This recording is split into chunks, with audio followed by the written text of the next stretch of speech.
Hi, subscribe to my channel Shobha Rana for more.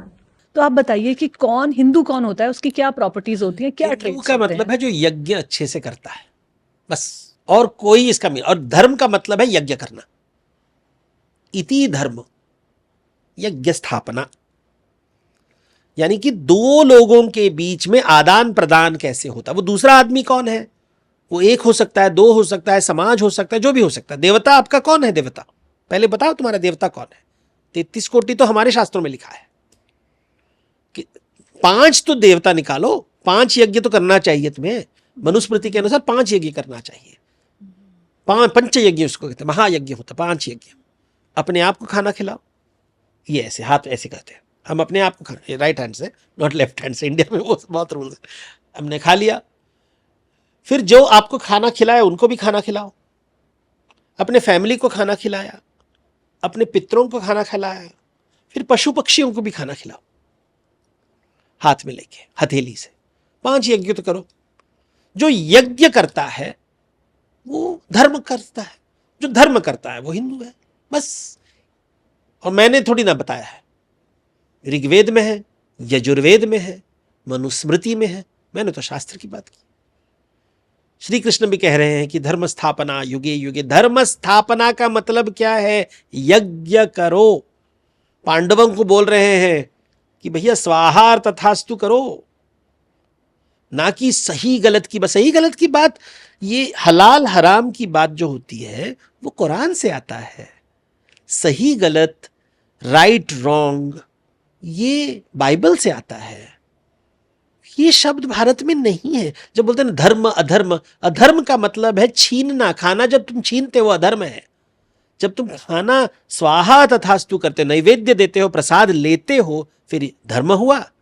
जब तुमने खाना छीना या फिर जुआ खेल के किसी को फंसाया, फिर वह अधर्म हो गया।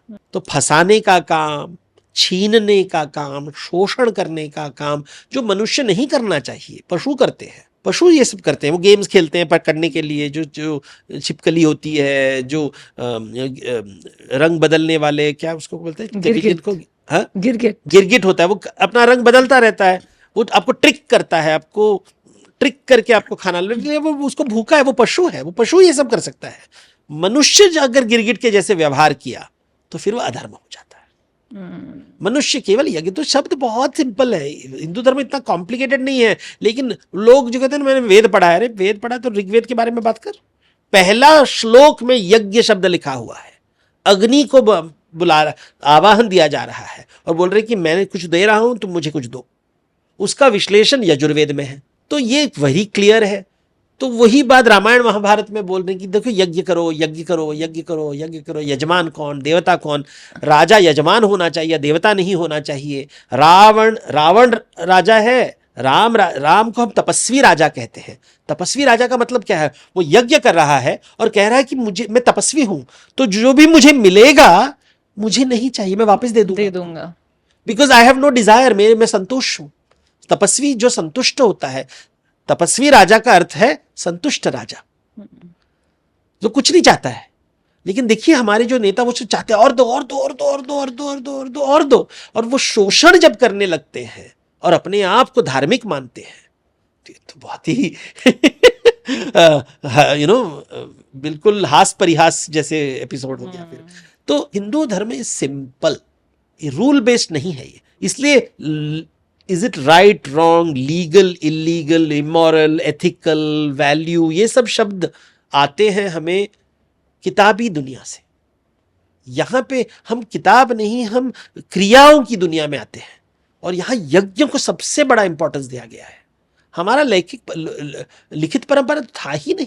और उसमें भी कहा गया है कि हर समय जो नियम होते हैं सोसाइटी में, जो नियम होते हैं, मनुस्मृति में वेरी क्लियर है कि देखो नियम देश के साथ बदलेगा, समय के साथ बदलेगा और गुणों के साथ बदलेगा। आप किस लोगों से बात कर रहे हो, लोगों को देख के नियम बदल जाएगा।